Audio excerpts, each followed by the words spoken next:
So next is developing your project team. And as a project manager, I think you can look at this on two distinct levels. There is developing each individual member of your team, doing what you can to support them and making them successful in their role and hopefully improving their skills and competencies so that not only can they do what you need them to do for this project, but also they leave the project better than they were when they started it. And then there's also developing your team as a whole, doing those things you can do to try to avoid having a dysfunctional team, but helping your team get to know one another. Those team building activities, if you're in a situation where the folks that are on the project are strangers to one another, helping people to make a personal connection with one another, to establish what things they have in common outside of the project that might give them some common ground. Establishing very clear lines and open lines of communication, making people feel like they are not going to be exposed as a failure if they admit that there's a piece of the project that they need help with. All of these different things lead to having good teams. Now, the outputs that you see on the slide for developing the project team, you've got team performance assessments. That's just your project manager, your assessment as the project manager of how well your team is performing. And there are all sorts of different indicators that you can look at for this. Individually, do you see an improvement in the skills of the people that are on your project team? And I think this speaks to letting people develop while they're on your project team and letting them learn and letting them grow.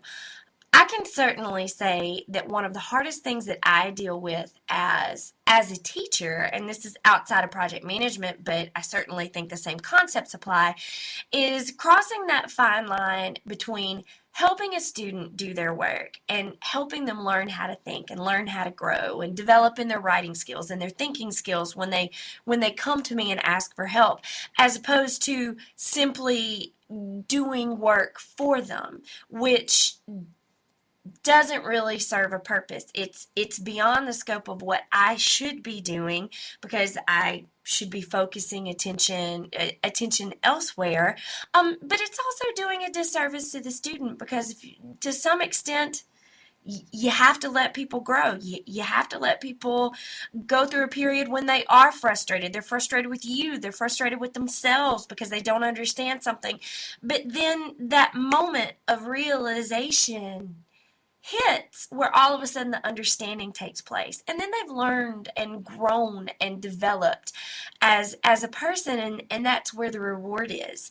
I think that most project managers have a bit of inner control freak, to where if someone comes to them with something that they're not sure how to do, the tendency is to jump in and say, you know what, I'll do it myself. Either just out of frustration because you want to see it done, or because you're too impatient. It takes longer to explain to a person how to do it than it is to just do it yourself. But that's not helping to develop your project team member. So when you see situations where you see or observing team members that are developing skills and competencies, that's a good sign in terms of how your team is performing. Seeing improvements in team communication, how team members are getting along, seeing better flow of ideas during team meetings. They're soft indicators, but indicators nonetheless of how things are going. Seeing reduced staff turnover rate. If people are frustrated and are in a bad work situation, they find a way out of it. So if you have situations where you see reduced turnover, that could be another indicator.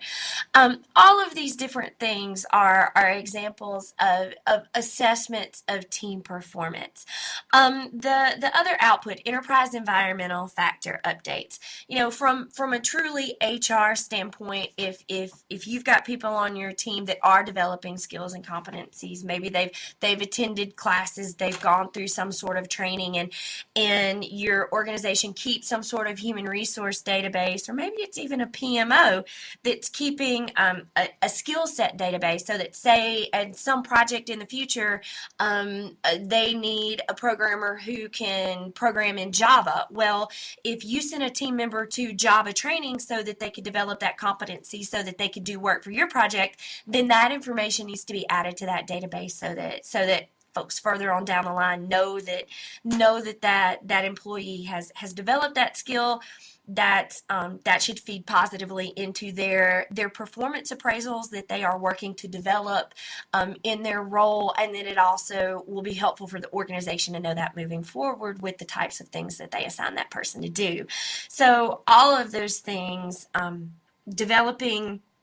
developing team members as individuals, developing your team so that the team functions well together, and then if there is a means by which you can document the skills and competencies that your team members developed in doing that, those are the outputs that you would hope to see out of developing your project team.